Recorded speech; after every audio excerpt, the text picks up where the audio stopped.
News plus யூடிவியின் மாலை நேர பிரதான செய்திகளோடு இணைந்து கொள்ளும் நான் ஹனீஃப் இஸ்மாயில் முகமது ரஹமத்துல்லா. முதலில் தலைப்புச் செய்திகள்.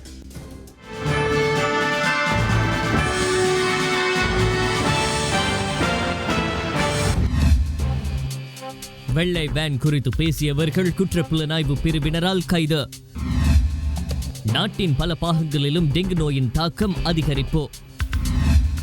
அம்பாறையில் புது கூட்டணியில் போட்டியிட தமிழ் கூட்டமைப்பு உறுப்பினர்களுக்கும் கருணா அழைப்பு. தமிழ் தேசிய கூட்டாயம் பண்றதோ நாளைக்கு கூட்டாயம் எனக்கு தெரியும்.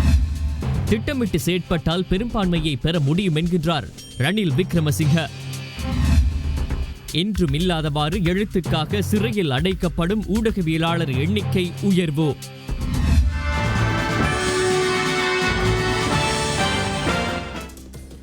இனி விரிவான செய்திகள். முதலில் உள்நாட்டுச் செய்திகள். தேர்தல் காலத்தில் வெள்ளை வேன் தொடர்பான தகவல்களை வெளியிட்ட இருவரும் குற்றப்புலனாய்வு திணைக்கள அதிகாரிகளினால் மகர பகுதியில் வைத்து கைது செய்யப்பட்டுள்ளனர். முன்னாள் அமைச்சர் ராஜித சேனாரத்னவினால் தேர்தல் காலத்தில் ஏற்பாடு செய்யப்பட்டிருந்த ஊடகவியலாளர் சந்திப்பில் வெள்ளை வேன் தொடர்பான தகவல்களை வெளியிட்ட இருவரே இவ்வாறு கைது செய்யப்பட்டுள்ளனர். நவம்பர் மாதம் 10ஆம் தேதி முன்னாள் அமைச்சர் ராஜித சேனாரத்னவின் ஏற்பாட்டில் செய்தியாளர் சந்திப்பொன்று கொழும்பில் நடைபெற்றது.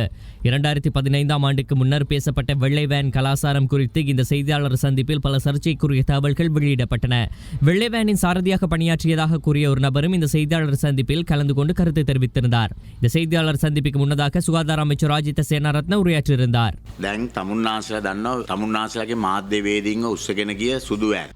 ஊடகவியலாளர்களை தூக்கி சென்ற வெள்ளை வேன் குறித்து நீங்கள் அறிவீர்கள். எக்னல்குட போத்தல ஜெயந்த வடக்கில் ஊடகவியலாளர்கள் ஆகியோர் தூக்கி சென்ற வெள்ளை வேன் குறித்து அறிவீர்கள். வெள்ளை வேனில் கடத்தப்பட்ட சாட்சியாளர் ஒருவரும் வெள்ளை வேன் ஒன்றின் சாரதி ஒருவரும் இங்கு உள்ளனர். ராஜபக்ஷ காலத்தில் வெள்ளை வேனில் கடத்தப்பட்டவர்களில் இருவர் உயிர் தப்பினர். அதுல என்ற ஒருவர் தற்போது இங்கு இருக்கின்றார். அவர் எப்படி உயிர் தப்பினார் என்பதை தற்போது கூறுவார் என குறிப்பிட்டார். இந்த செய்தியாளர் சந்திப்பில் பங்கேற்றவர்கள் பாதுகாப்பு காரணங்களுக்காக தமது தோற்றத்தில் மாற்றம் செய்திருப்பதாக ஊடகவியலாளர் சந்திப்பின் ஆரம்பத்தில் அறிவித்தனர். வெள்ளை வேனின் சாரதியாக செயற்பட்டார் என்று கூறப்படும் நபர் ஒருவர் இதன் பின்னர் ஊடகங்களுக்கு கருத்து தெரிவித்தார். நிறைய தகவல்கள் சொல்வதற்கு எம்மிடம் இருக்கின்றன. எனவே இது குறித்து விசாரணை நடத்தினால் இதற்கு நான் பூரண ஒத்துழைப்பை வழங்க தயாராக இருக்கின்றேன். இன்னும் ஒன்றை கூற வேண்டும். இதற்கு இராணுவமும் போலீசும் தொடர்பு பட்டுள்ளது என குறிப்பிட்டார். இந்த நிலையில் இந்த சந்திப்பில் வெள்ளை வேனில் கடத்தப்பட்டு விடுவிக்கப்பட்டதாக கூறப்படும் நபர் ஒருவரும் பல தகவல்களை வெளியிட்டார். இந்த செய்தியாளர் சந்திப்பு பெரும் பரபரப்பை ஏற்படுத்தியிருந்தது. அத்துடன் செய்தியாளர் சந்திப்பை ஒழுங்கு செய்திருந்த முன்னாள் அமைச்சர் ராஜித சேனாரத்ன மீதும் விமர்சனங்கள் முன்வைக்கப்பட்டன. வெள்ளை வேன் சாரதி எனில் அவரை போலீசாரிடம் ஒப்படைத்திருக்க வேண்டும் என அப்போது எதிர்க்கட்சியில் இருந்தவர்கள் குற்றம் சாட்டியிருந்தனர். அதன் பின்னர் குறித்த இருவர் குறித்தும் எவ்வித தகவல்களும் வெளியாகவில்லை. இந்த நிலையில் வெள்ளை வேன் தொடர்பாக தகவல் வெளியிட்ட இவ்விருவரும் நேற்று இரவு கைது செய்யப்பட்டுள்ளனர். குற்றப்புலனாய்வு திணைக்கள அதிகாரிகளினால் மகர பகுதியில் வைத்து இவர்கள் கைது செய்யப்பட்டுள்ளனர். தென்கிழக்காசிய நாடுகளின் தூதுவர்கள் நேற்று ஜனாதிபதி செயலகத்தில் ஜனாதிபதி கோட்டாபய ராஜபக்ஷவை சந்தித்தனர். Thailand, Indonesia, Myanmar, Vietnam, Malaysia ஆகிய நாடுகளின் தூதுவர்கள் மற்றும் கவுன்சிலர்கள் இந்த சந்திப்பில் கலந்து கொண்டதுடன் அவர்கள் முதலில் தமது வாழ்த்துக்களை ஜனாதிபதிக்கு தெரிவித்தனர். இலங்கைக்கும் தமது நாட்டுக்கும் இடையிலான இருதரப்பு தொடர்புகளை விருத்தி செய்தல் தொடர்பாக இதன் போது கலந்துரையாடப்பட்டதுடன் இதற்காக தாம் அர்ப்பணிப்புடன் செயற்படுவதாகவும் தூதர்கள் ஜனாதிபதியிடம் தெரிவித்தனர். மேலும் பிராந்திய ஒத்துழைப்பினை மேம்படுத்தி எதிர்கால சவால்களை வெற்றிக் கொள்வதற்கு ஒன்றிணைந்து செயற்படுதல் தொடர்பாகவும் இதன் போது கவனம் செலுத்தப்பட்டது. பிரதமர் மஹிந்த ராஜபக்ஷ இன்று கதிர்காமத்திற்கு விஜயம் செய்துள்ளார். கதிர்காமத்திற்கு சென்ற பிரதமர் விசேட சமய வழிபாடுகளிலும் ஈடுபட்டார்.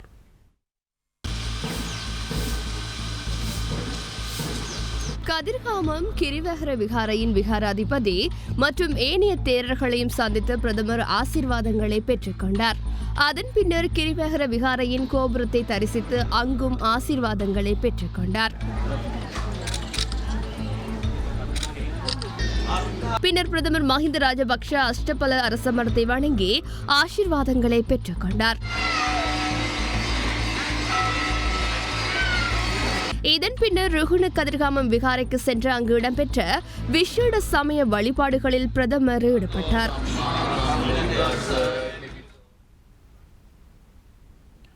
திட்டமிட்டு செயற்பட்டால் அடுத்த பொதுத் தேர்தலில் 113 ஆசனங்களை பெற முடியும் என ஐக்கிய தேசிய கட்சியின் தலைவர் ரணில் விக்ரமசிங்க தெரிவித்துள்ளார்.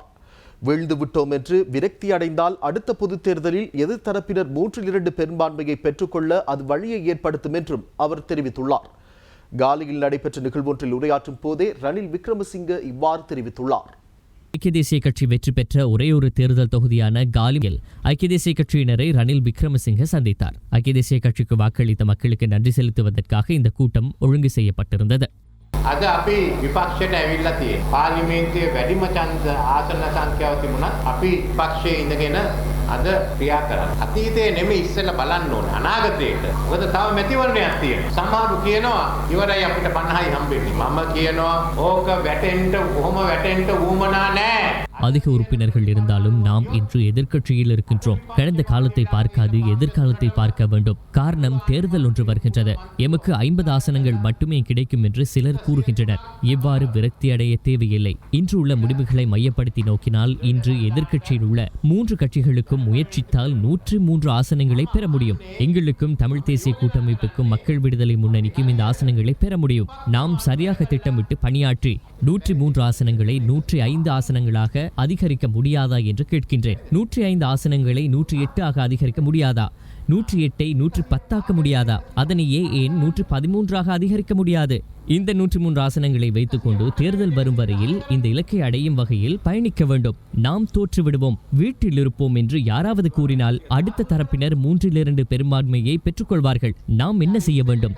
113 இலக்கை நோக்கி செல்ல வேண்டும். இதற்கு வேலை செய்ய வேண்டும். கால்கள் தேவை வீடுகளுக்கு செல்ல, கைகள் தேவை துண்டு பிரசுரங்களை வழங்க, அதேபோல் அறிவு தேவை சிந்தித்து செயற்பட. தற்போது இருந்தே உங்களின் பிரதேசங்களுக்கான திட்டங்களை வகுத்துக் கொள்ளுங்கள். கோட்டாபய ராஜபக்ஷவுக்கு வாக்களித்த அனைவரும் மொட்டு கட்சியை சேர்ந்தவர் அல்ல. இதனை அனைவரும் நினைவில் வைத்துக் கொள்ள வேண்டும். எமது தரப்பினரும் வாக்களித்தனர். அனைவரும் அங்கே நிரந்தரமாக இருக்க போவதில்லை. இந்த பக்கத்துக்கு வருவார்கள். எமக்கு எதிராக வாக்களித்தவர்கள் கூட எமது காலத்தில் இருந்த சுதந்திரத்தை பாராட்டுகின்றனர். சுதந்திரமாக வாழ முடியும், சுதந்திரமாக செயற்பட முடியும். அந்த சுதந்திரத்தை பாராட்டுகின்றனர். நாம் முன்னெடுத்த சில நடவடிக்கைகளை பாராட்டுகின்றனர். அப்படியெனில் இந்த சுதந்திரத்தை பாதுகாத்துக் கொள்ளும் வேலை திட்டம் ஒன்றுக்காக அனைவரும் ஒன்றிணைந்து அடுத்த 2-3 மாதங்களுக்குள் பணியாற்ற வேண்டும். පළමුවෙන්ම ඒක අපි කියන එක එක්සත් ජාතික පක්ෂයේ පමණක් නෙමෙයි සම්පූර්ණ විපක්ෂෙම ඡන්ද තරඟ කරන්නේ නැද්ද කියන ප්‍රශ්නේ නෙමෙයි. එකට අපි ඔක්කොම දැන් කතා කරන්න ඕනේ එකට එකතු වෙලා මේ නිදහස් ටික ඊළඟ මාස 2-3ේදී ආරක්ෂා කරන වැඩපිළිවෙලකට. அம்பாறையில் புதிய கூட்டணி ஒன்றில் களமிறங்க வியூகம் வகுத்துள்ளதாகவும் இந்த கூட்டணிக்காக தமிழ் தேசிய கூட்டமைப்புக்கும் அழைப்பு விடுப்பதாகவும் கருணா என்று அழைக்கப்படும் விநாயகமூர்த்தி முரளிதரன் தெரிவித்துள்ளார். தமிழ் தேசிய கூட்டமைப்பு ஒரு நாள் பிளவடையும் என்பதாலேயே தான் தமிழர் ஐக்கிய சுதந்திர முன்னணியை உருவாக்கியுள்ளதாகவும் அவர் தெரிவித்துள்ளார். அம்பாறையில் இடம்பெற்ற மக்கள் சந்திப்பின் போதே அவர் இவ்வாறு தெரிவித்துள்ளார். கிட்டத்தட்ட இப்போ நான் உங்களுக்கு தெரியும் பார்லமெண்டத்திலிருந்து இப்போ ஸ்ரீலங்கா சுதந்திர கட்சியில் உபதலைவராக இருந்தேன். அது சரிவர ஆண்டு ஓட்டு தான், அது பெரிய ஒரு பதவி. அது வேணாண்டு தூக்கி எறிஞ்சு ஓட்டு வந்து ஒரு அரசியல் கட்சி ஆரம்பிச்சினான், தமிழர் ஐக்கிய சுதந்திர முன்னணி என்று. அப்போ இப்போ அதை ஏன் உருவாக்கினா இந்த தமிழ் தேசிய கூட்டாயம் பண்ணுறது ஒரு நாளைக்கு உடையும் எனக்கு தெரியல. ஏன்னா அது ஒரு ஆணித்தனமான கட்சி அல்ல. இப்போ தமிழ் தேசிய கூட்டாயம் பண்ணுறது பதிவு செய்யப்பட்ட கட்சியும் இல்லை. அது தமிழரசு கட்சிகள்லாம் எல்லாரும் உண்டாரிக்காங்க, அதை பதிய போகிறதும் இல்லை அவங்க. அப்போ அதால் அந்த உடைவை நிமித்தக்கூடிய ஒரு உறுதியான கட்சி வேணும்ன்றதுக்காக தான் இப்போ நாங்கள் தொடங்கி கொண்டு வரோம். இப்போ எல்லாரையும் பெற சொல்லிக்கும், இப்போ சகல கட்சிகளையும் இணைஞ்சு கேட்குற மாதிரி. அதாவது இப்போ அம்பாறை மாவட்டத்தை பொறுத்தவரையில் நான் வேறு வியூ ஒன்று தான் போடணும். இங்கே இருக்கிற முழு கட்சியும் கூப்பிட்டு சேர்த்து வாங்க, ஒரு சின்னத்தில் எல்லாரும் அணிதிரண்டு கேட்போம். அப்போ அந்த வியூகத்தை வச்சு நாம கொண்டு போகணும். இதில் சரி தமிழ் தேசிய கூட்டமைப்பு சொல்லிங்க நான் வாங்க, இப்போ மட்டக்களப்பிலேயே தமிழ் தேசிய தலைவர் மாதிரி இருக்கலாம். இப்போ சொல்லிடு இப்போ இதை ஒற்றுமையாக்குறதுக்கு ஒரு அமைப்பை உருவாக்கி விட்டுருக்கேன். உங்களுக்கு தெரியும், அது கிழக்கு தமிழர் ஒன்றியம் உண்டு ஒரு புத்திஜீவிகள் அமைப்பு ஒன்று உருவாக்கிருக்கு. என்னத்துக்குன்னா இந்த கட்சியெல்லாம் உண்டாகுங்க. அவங்க கதைச்சு கொண்டு வராங்க எல்லாரும் சகலர். டிஎம்பிபி அறிக்கலாம், புள்ளியாண்ட கட்சி அறிக்கலாம், இந்த கட்சி அறிக்கலாம், அந்த கட்சி அறிக்கலாம், எல்லாம் வா சொல்லியிருக்கேன். உண்மையாக தமிழ் பற்று உள்ள ஆக்கள் இருந்தால் எல்லாரும் வருவாங்க. அவ இதை தெளிவாக்கி வடிவா எல்லா மக்களையும் விட்டு அணி திரட்டி எடுத்தவன்டா தனியா கேட்டா நீங்க வேண்டா பாருங்க 2 சீட் கிடைக்கணும். கிட்டத்தட்ட 70,000 போட்டு தமிழண்ட ஓட் தனி கட்சியாண்டு கேட்க 40,000 ஓட்டை போட்டானண்டா சொல்லவே இல்லைங்க. மாற்ற உடனே வரும். எல்லா இடம் தெளிவாக்கி வந்தோம்டா ஒரு பொது சின்னத்தில் நாம கேட்போம். அம்பாறை அதுக்குரிய எதுவும் உங்களுக்கு செய்து தருவேன். அது மைந்தியோட கதை பெண்ணா டீல் வந்து ஜனாதிபதி கோட்டாபய ராஜபக்சவுக்கு சரியான செயற்திட்டங்களை செய்ய கிடைக்கும் என நான் நினைக்கவில்லை என நாடாளுமன்ற உறுப்பினர் அனுஜுர ரணதுங்க தெரிவித்துள்ளார். இன்று ஊடகங்களுக்கு கருத்து தெரிவிக்கும் போதே அவர் இவ்வாறு தெரிவித்துள்ளார். නෑ මම දන්නේ ගෝඨාභය ජනාධිපතිතුමාට හරි දේ කරන්න පුළුවන්ද කියලා. මොකද ගෝඨාභය රාජපක්ෂ මහත්මයා අලුත් ක්‍රමවේදයක් හදන්න හැදුවත් වටේ ඉන්නේ පරණම කට්ටියනේ. අලුත් කවුරුත් නැහැනේ තාම. ஜனாதிபதி கோட்டாபய ராஜபக்ஷவுக்கு சரியான செயற்திட்டங்களை செய்ய கிடைக்கும் என நான் நினைக்கவில்லை.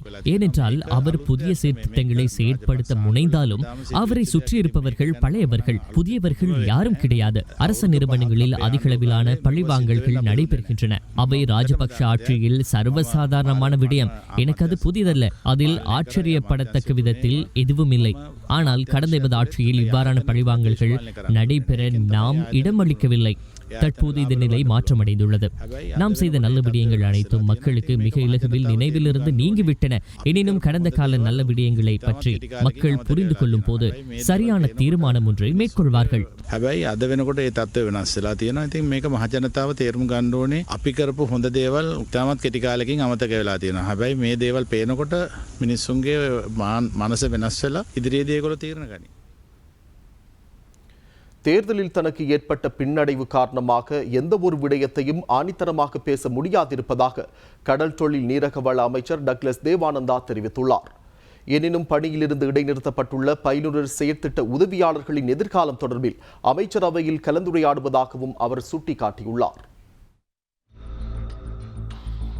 மாளிகாவத்தில் அமைந்துள்ள அமைச்சு அலுவலகத்தில் பணியிலிருந்து இடைநிறுத்தப்பட்டுள்ள வடக்கு கிழக்கு பயிலுனர் செயற்திட்ட உதவியாளர்களின் பிரதிநிதிகளை இன்று சந்தித்த அமைச்சர் இந்த உறுதியை வழங்கியுள்ளார். கடந்த ஆட்சியில் பொருளாதார அபிவிருத்தி அமைச்சினால் ஜனாதிபதி தேர்தலுக்கான திகதி அறிவிக்கப்பட்ட காலப்பகுதியில் வடக்கு கிழக்கை சேர்ந்த சுமார் 2500 பேர் உட்பட நாடளாவிய ரீதியில் சுமார் 7500 பேர் பயிலுனர் செயற்திட்ட உதவியாளர்களாக இணைத்துக் கொள்ளப்பட்டனர். எனினும் இந்த நியமனங்கள் தேர்தல் சட்டத்தை மீறும் வகையில் அமைந்திருப்பதாக தேர்தல் ஆணைக்குழுவின் தலைவர் மஹிந்த தேசப்பிரியவின் கவனத்திற்கு கொண்டு செல்லப்பட்டதை அடுத்து அனைத்து நியமனங்களும் இடைநிறுத்தப்பட்டன. தற்போது புதிய அரசாங்கம் பதவியேற்றுள்ள நிலையில் இடைநிறுத்தப்பட்ட நியமனங்கள் தொடர்பாக எந்தவிதமான நடவடிக்கைகளும் மேற்கொள்ளப்படாமையினால் தாம் நெருக்கடி நிலையில் இருப்பதாக பாதிக்கப்பட்டவர்கள் அமைச்சரிடம் தெரிவித்துள்ளனர். இது தொடர்பாக கருத்து தெரிவித்த அமைச்சர் டக்ளஸ் தேவானந்தா, கடந்த ஜனாதிபதி தேர்தலில் தனக்கு ஏற்பட்ட பின்னடைவு காரணமாக எந்தவொரு விடயத்தையும் ஆணித்தரமாக பேச முடியாமல் இருப்பதாகவும், எனினும் அமைச்சரவையில் இந்த நியமனங்கள் இடைநிறுத்தப்பட்டமையினால் ஏற்பட்டுள்ள பாதிப்புகளை எடுத்துரைத்து சிறந்த தீர்வினை பெறுவதற்கு முயற்சிப்பதாகவும் குறிப்பிட்டுள்ளார். தற்பொழுது நாட்டில் நடைமுறையில் உள்ள 19வது சீர்திருத்தத்தில் ஒரு சில மாற்றங்களை ஏற்படுத்துவதாயின் 3/2 உரிமை பாராளுமன்றத்திற்கு வேண்டும் என அமைச்சர் லக்ஷ்மன் யாப்பா அபேவர்தன தெரிவித்துள்ளார். மாத்தறையில் இடம்பெற்ற ஊடகவியலாளர் சந்திப்பில் கலந்து கொண்டு உரையாற்றும் போதே அவர் இவ்வாறு தெரிவித்துள்ளார்.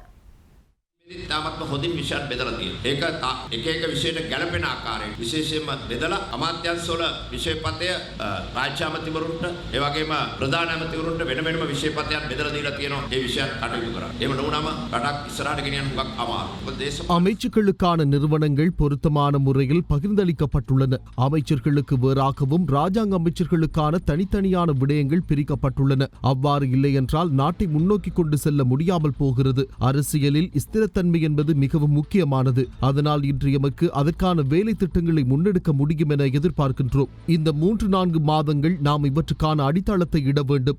ஏப்ரல் மாதம் கடைசியில் பொது தேர்தல் வரும். இப்போது தேர்தலில் மக்களுக்கு உகந்த நாடொன்றை உருவாக்கி கொடுக்க வேண்டும். 19வது சீர்திருத்தத்தில் ஒரு சில மாற்றங்களை ஏற்படுத்துவதாயின் 3/2 பங்கு உரிமை பாராளுமன்றத்திற்கு வேண்டும். ජනමතයක් ඇති වුණාම ඒ ජනමතය ක්‍රියාත්මක කරන්න පුළුවන් කමක් නැති තත්ත්වයක් 19වෙනි ආණ්ඩුක්‍රම ව්‍යවස්ථාව තුළ තියෙනවා. 19වෙනි ආණ්ඩුක්‍රම ව්‍යවස්ථාවේ තියෙන ඒ නරක පැති රටට ඉස්සරහට යන්න බැරි පැති වෙනස් කරන්න නම් 3/2 බලයක් මේ රටේ අවශ්‍යයි. ඒ නිසා මේ රටේ 3/2 බලයක් පාර්ලිමේන්තුව ලබාගත යුතුයි ඉදිරි කාලේ. கடந்த ஜனாதிபதி தேர்தலில் ஜனாதிபதி கோட்டாபய ராஜபக்ஷவை தோற்கடிப்பதற்கு சதி திட்டம் தீட்டியவர்கள் பொது தேர்தலுக்கு சின்னத்தை தீர்மானிப்பதற்கு இடமளிக்க முடியாது என மகாவலி வளர்ச்சி ராஜாங்க அமைச்சர் ரோஷான் ரணசிங்க தெரிவித்துள்ளார். நேற்று கண்டி அஸ்கிரியவில் நடைபெற்ற கூட்டத்தில் உரையாற்றும் போதே அவர் இவ்வாறு தெரிவித்துள்ளார். පාර්ලිමේන්තුවට ගේන්න ඕව මැදිහත් වෙන්න. ගෙම්බෝගේ එහාට මෙහාට පයින් ආයේ නෙමෙයි පාර්ලිමේන්තුවට ගේන්න ඕන මාධ්‍යත් ඉන්න වෙලේ මම රටටම කියනවා. அடுத்த பொது தேர்தலில் ஒரு கொள்கையுடன் இருப்பவர்களை மட்டும் மக்கள் பிரதிநிதிகளாக பாராளுமன்றத்துக்கு அனுப்புங்கள். 3/2 பங்கு பெரும்பான்மையை பெற உதவுவேன் என்று சமீபத்தில் மைத்திரிபால சிறிசேன கூறியுள்ளார். 2015ஆம் ஆண்டு அவருக்கு இது ஞாபகம் வந்திருக்க வேண்டும். அப்போது அவர் ஐக்கிய மக்கள் சுதந்திர கூட்டணியின் தலைவராக இருந்தார். அந்த நேரத்தில் தான் நாடு வீழ்ச்சி கண்டது. அடுத்த பொது தேர்தலில் யார் போட்டியிடுவார்கள், எந்த சின்னத்தில், எவ்வாறான கொள்கையுடன் என்பது குறித்து சொல்லும் உரிமை அவர்களுக்கு கிடையாது. கை சின்னம் தோற்கடிக்கப்பட்ட போது போதுதான் கதிரை சின்னத்தில் போட்டியிட்டோம். கதிரை தோற்கடிக்கப்பட்ட போதுதான் வெற்றிலை சின்னத்தில் போட்டியிட்டோம். அதன் பின்னர் தான் மொட்டு சின்னம். இது வரலாற்று வெற்றியை பதிவு செய்தது. வெற்றியின் சின்னமான தாமரை மொட்டு சின்னத்திலேயே பொது தேர்தலில் நிச்சயம் போட்டியிடுவோம். இதில் எந்த மாற்றங்களும் இருக்காது. என்ன சின்னம் என்பதை தீர்மானிக்க சதிகாரர்களுக்கு வாய்ப்பு வழங்கப்படவில்லை. කුමන්ත්‍රණකාරයන්ට බෑ ලකුණ තීන්දුව කරන්න. කුමන්ත්‍රණකාරයන්ට බෑ පහුගිය කාලේ අවුරුදු 5ක් කකුලෙන් අදපු කුමන්ත්‍රණකාරයන්ට බෑ ඊළඟ මහමැතිවරණයේ ලකුණ මොකක්ද කියලා. தற்போது காணப்படும் சீரற்ற காலநிலை காரணமாக நாட்டின் பல பாகங்களிலும் டெங்கு நோயின் தாக்கம் அதிகரித்து வருகின்றது. குறிப்பாக வடக்கில் 7511 டெங்கு நோயாளர்கள் இனங்காணப்பட்டுள்ளதாக வடக்கு மாகாண சுகாதார சேவைகள் திணைக்கள பணிப்பாளர் கேதீஸ்வரன் தெரிவித்துள்ளார். அக்டோபர் மாத இறுதிப் பகுதி முதல் நவம்பர் டிசம்பர் மாதங்களிலே இந்த நோயின் பரம்பல் மிக தீவிரமாக காணப்படுகின்றது. இதுவரைக்கும் வடமாகாணத்திலே டெங்கு நோயினாலே 7511 நோயாளர்கள் இனங்காணப்பட்டிருக்கின்றார்கள். இதிலே 6267 நோயாளர்கள் யாழ்ப்பாண மாவட்டத்திலே இனங்காணப்பட்டிருக்கின்றார்கள். வவுனியா மாவட்டத்திலே ஒரு கட்டுப்பாட்டுக்குள்ளே இருக்கின்றது. ஏனைய 3 மாவட்டங்களிலும் தற்போது இந்த டெங்கு நோயின் பரம்பல் ஓரளவு கட்டுப்பாட்டிலே இருக்கின்றது. யாழ்ப்பாண மாவட்டத்தை எடுத்துக்கொண்டால் யாழ் மாநகர சபை பகுதி, நல்லூர், கோப்பாய் பிரதேச செயலக பிரிவுகளிலே இந்த டெங்கு நோயின் பரம்பல் தீவிரமாக இருக்கின்றது. யாழ் மாநகர சபை பகுதியில் இதுவரைக்கும் 1597 நோயாளர்களும், கோப்பாய் பிரதேச செயலக பிரிவிலே 673 நோயாளர்களும், நல்லூர் பிரதேச செயலக பிரிவிலே 626 நோயாளர்களும் இனங்காணப்பட்டிருக்கின்றார்கள். யாழ்ப்பாண மாவட்டத்தின் ஏனைய சுகாதார வைத்திய அதிகாரி பிரிவுகளிலும் கணிசமான டெங்கு நோயாளர்கள் இனங்காணப்பட்டிருக்கின்றார்கள். இந்த டெங்கு நோயை கட்டுப்படுத்துவதற்காக பல்வேறு நடவடிக்கைகளை நாங்கள் முன்னெடுத்திருக்கின்றோம். இந்த டெங்கு கட்டுப்பாட்டு நடவடிக்கைகளை ஒருங்கிணைப்பதற்காக பல்வேறு ஒருங்கிணைப்பு குழு கூட்டங்கள் பல்வேறு மட்டங்களிலும் நடைபெற்றுக் கொண்டிருக்கின்றன. சட்டவிரோத மண்ணகழ்விற்கு எதிர்ப்பு தெரிவித்து கிளிநொச்சியில் இயக்கச்சி சந்தையில் அப்பிரதேச மக்கள் ஆர்ப்பாட்டம் ஒன்றை முன்னெடுத்தனர். சட்டவிரோத மண்ணகழ்விற்கு எதிர்ப்பு தெரிவித்து இன்று காலை கிளிநொச்சியில் இயக்கச்சி சந்தையில் அப்பிரதேச மக்களால் போராட்டம் முன்னெடுக்கப்பட்டது. அண்மை நாட்களாக குறித்த பகுதியிலிருந்து அதிகளவான மணல் அகழ்வு மேற்கொள்ளப்பட்டுள்ளதாகவும் அவற்றை முழுமையாக கட்டுப்படுத்தி தமது பிரதேசத்தின் இயற்கை வளத்தினை பாதுகாக்குமாறு மக்கள் கோரிக்கை விடுத்துள்ளனர். இதனை கட்டுப்படுத்தும் அதிகாரத்தை போலீசாருக்கு வழங்கு, பிரதேசத்தின் வளங்களை சூறையாடாதே உள்ளிட்ட கோஷங்கள் எழுதிய பதாதைகளை ஏந்தியவாறு மக்கள் போராட்டத்தில் ஈடுபட்டனர். ஏனைன் வீதியினை மறைத்து குறிப்பிட்ட சில மணி நேரம் இப்போராட்டம் முன்னெடுக்கப்பட்டது. இதேவேளை அப்பகுதிக்கு விரைந்த படை போலீசார் போராட்டத்தில் ஈடுபட்டவர்களுடன் பேச்சுவார்த்தையில் ஈடுபட்டனர். இதன்போது அப்பகுதியில் போலீஸ் சோதனை நிலையம் ஒன்றை அமைத்து சட்டவிரோத மண்ணகழ்வினை கட்டுப்படுத்துவதாக போலீசார் தெரிவித்ததை அடுத்து போராட்டம் கைவிடப்பட்டது.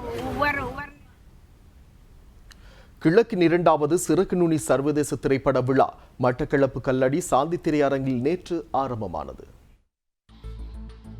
மழைக்குள் திரியாமல் திரைக்குள் வாருங்கள் எனும் துணைப்பொருளில் கிழக்கின் 2வது சிறகு நுனி சர்வதேச திரைப்பட விழா இம்முறை ஏற்பாடு செய்யப்பட்டது. நேற்று ஆரம்பமான இந்நிகழ்வு நாளை வரை மட்டக்களப்பு கல்லடி சாந்தி தியேட்டரில் இடம்பெறவுள்ளது. இந்நிகழ்வை சிறகு நுனி centre for arts and media நிறுவனம் ஏற்பாடு செய்துள்ளது. German, France, Brazil, Iran, India, Pakistan, Bangladesh திரைப்படங்களும் மற்றும் கிழக்கு மாகாண இளம் இயக்குநர்களால் உருவாக்கப்பட்ட சர்வதேச விருதுகளை பெற்ற குறுந்திரைப்படங்களும் முற்றிலும் இலவசமாக காட்சிப்படுத்தப்பட உள்ளன. திரையிடலை தொடர்ந்து பார்வையாளர்களுடனான கருத்து பகிர்வும் இடம்பெறவுள்ளது.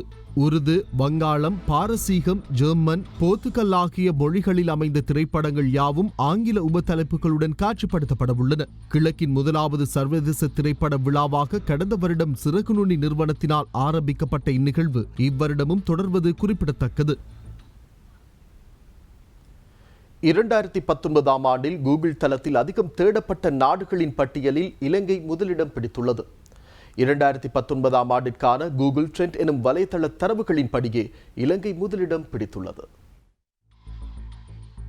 இணைய உலகில் தவிர்க்க முடியாத ஒரு அங்கமாக கூகுள் இன்று மாறியுள்ளது. எதை வேண்டுமானாலும் நாம் அறிந்து கொள்ளக்கூடிய ஒரு பல்கலைக்களஞ்சியமாக காணப்படுகின்றது கூகுள். அந்த வகையில் வருடாவருடம் கூகுள் வலைத்தளத்தில் அதிகம் தேடப்பட்ட தரவுகளின் பட்டியல் வெளியிடப்படும். அவை பல பிரிவுகளாக பிரிக்கப்பட்டுள்ளன. அதிகம் தேடப்பட்ட 10 விடயங்கள், பின்னர் அரசியல், சினிமா, விளையாட்டு, அழகு குறிப்பு, தொலைக்காட்சி நிகழ்ச்சி, பாடல்கள் உள்ளிட்ட பிரிவுகளில் அதிகமாக தேடப்பட்ட முதல் 10 விடயங்களையும் கூகுள் பட்டியலிட்டுள்ளது. அந்த வகையில் வேரிஸ் எனப்படும், அதாவது எங்கே எனும் பிரிவில்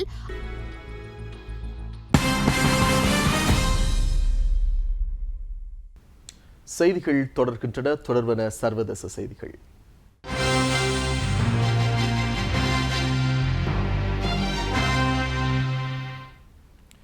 (2019) தங்கள் எழுத்திற்காக சிறையில் அடைக்கப்பட்டுள்ள பத்திரிகையாளர்களின் எண்ணிக்கை முன்னர் ஒருபோதும் இல்லாதவாறு மிகவும் அதிகமாக காணப்படுகின்றது.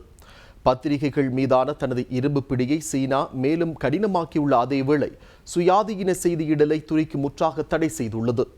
மேலும் சிறையிலிருந்து விடுதலையான பத்திரிகையாளர்கள் நீதிமன்ற விசாரணைகளையும் மேன்முறையீடுகளையும் எதிர்கொண்டு காத்திருக்கின்றனர்.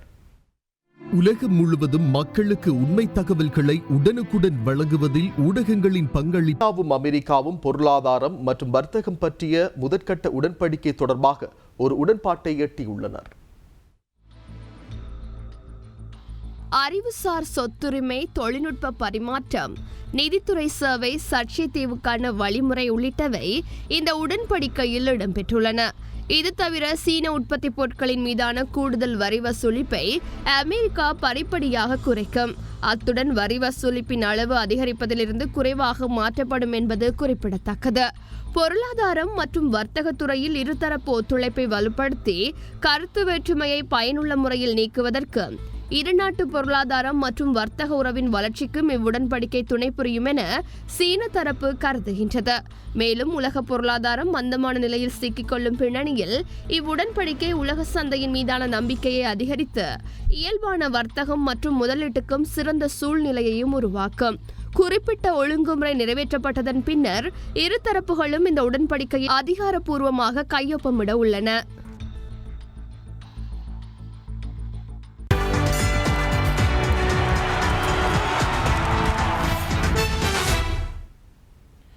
இலங்கை மற்றும் பாகிஸ்தான் அணிகளுக்கு இடையிலான முதலாவது டெஸ்ட் போட்டியின் 4ஆம் நாள் ஆட்டமும் மழை காரணமாக ரத்து செய்யப்பட்டுள்ளது. இன்றைய ஆட்டத்தில் தொடர்ச்சியாக கடும் மழை பெய்ததால் ஒரு பந்து கூட வீசாத நிலையில் 4ஆம் நாள் ஆட்டம் ரத்து செய்யப்பட்டது.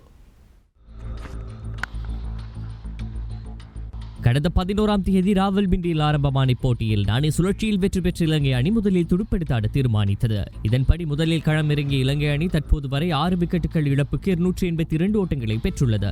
களத்தில் இத்துடன் மாலை நேர பிரதான செய்திகள் நிறைவடைகின்றன. தொடர்ந்து நமது அடுத்த பிரதான செய்திகளை நாளை நண்பகல் 12:30 மணிக்கு எதிர்பாருங்கள். அதுவரை யூடிவி நிகழ்ச்சிகளோடு இணைந்திருங்கள்.